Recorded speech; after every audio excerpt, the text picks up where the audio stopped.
हर हर महादेव, श्री शिवाय नमस्तुभ्यं।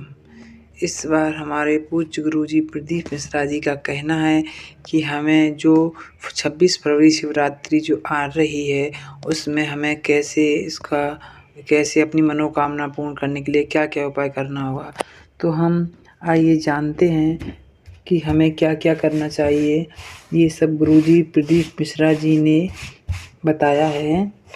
तो एक काम करना है, घर की सभी महिलाओं को पास में कोई मंदिर हो या नहीं हो तो अपने घर में भी पूजा कर सकती हैं। ऐसा नहीं कि मंदिर में हो।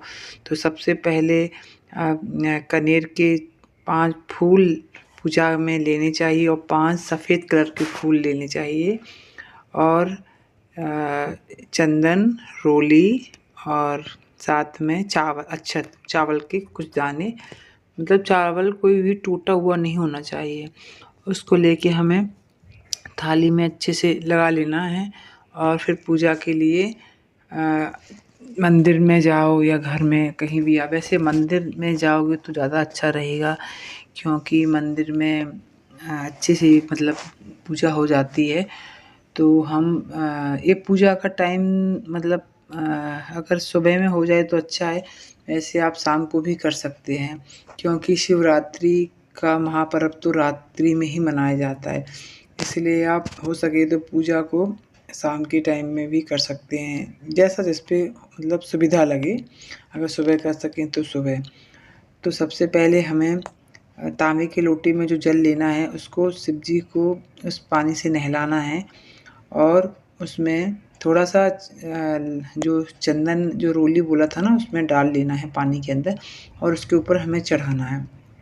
फिर जो अशोक सुंदरी का जो भाग है, वहाँ पे जाके अशोक सुंदरी तो आप समझते ही होंगे, प्रदीप मिश्रा जी की आपने काफ़ी वीडियो देखे होंगे, तो उसमें बताया ही गया है।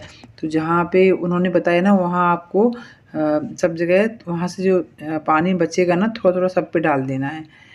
और फिर उसके बाद में हमें करने के बाद फिर उसमें हमें जो फूल बताए ना कनेर के, तो उनको एक शिवलिंग के ऊपर रखना है, एक नंदी बाबा के ऊपर रखना है और एक अशोक सुंदरी जो भाग है वहाँ रखना है आपको।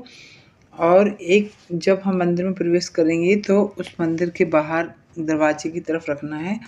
अब जो एक फूल बचेगा उसको हम घर लेके आएँगे, उसको हमें मंदिर में नहीं चढ़ाना है।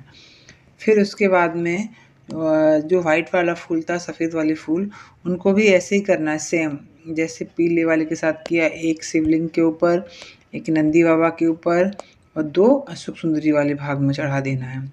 उसके बाद में फिर जो कलावा है बताया था, तो उसको हमें मित्रों उसमें कहाँ पे जो नंदी है ना, नंदी भगवान नंदी हैं जी, नंदी की गर्दन में थोड़ा उसको बाँधना है हमें, कलावा को। और बस यही वो समय है जहाँ पर आप अपनी इच्छा अपनी मनोकामना, आप जो भी आपकी मनोकामना पूर्ण कर सकते हैं। आपको ध्यान रहे, आपको उनके दाएँ कान में अपनी मनोकामना बोलनी है। और आपको क्योंकि शिव जी डायरेक्ट मतलब सीधा नहीं सुनते, वो जो भी नंदी कहते हैं तो नंदी उनके दूत हैं, तो हम सबसे पहले हमें कुछ भी इच्छा पूरी करवानी है तो हमें नंदी को ही बोलना पड़ता है। तो हमें नंदी को अपनी इच्छा, जो हमारे मन में जो भी इच्छा हो, आप नंदी को बता सकते हैं। फिर नंदी के कान में बोल के और फिर बस उनको सर झुका के और कलावा जो है तो वहाँ उनके उसमें रख देना है और फिर आप सीधे वहाँ से आके उसमें थोड़ा-सा पानी भी रखना है, जो लोटे जो बताया था ना जल, उसमें पानी, पूरा पानी नहीं डालना है, अपना पानी घर में भी थोड़ा वापस लेके आना है। फिर हम सीधा घर आएँगे और घर में आकर के जो पानी हम बचा हुआ जो पानी लाए थे हम लोग, उसे हम पूरे घर में छिड़काव करेंगे उस पानी का, मतलब थोड़ा-थोड़ा सब जगह डाल देना है। इससे क्या होता है कि घर की नेगेटिवी दूर होती है। तो ध्यान रहे उस पानी को ज़रूर पूरे घर में छिड़काव करना है, थोड़ा-थोड़ा करके सब में करना है पूरा पानी। और जो कलाव आधा चढ़ाया था, आधा वापस लाएँगे, उसको हम अपने हाथ में, बच्चों के किसी के भी हाथ में बाँध सकते हैं उसको, तो आप उस कलावा को बाँध देना। और फिर उसके बाद में जो एक फूल बचा था, वो फूल को जो कनेर का जो फूल था उसको हम लाके घर के मंदिर में रख देंगे। और या अगर घर के मंदिर में नहीं रखना है तो आप घर के बाहर दरवाजे पे भी आप उसको टांग सकती हैं, किसी कपड़े रेड कलर के कपड़े में आप उसको बांध दीजिए। फिर देखिए आपने जो मांगा है आपकी इच्छा ज़रूर पूरी होगी, हर मनोकामना पूर्ण होगी। शिवरात्रि पर करना ना भूलें। हर हर महादेव। श्री शिवाय नमस्तभ्यम।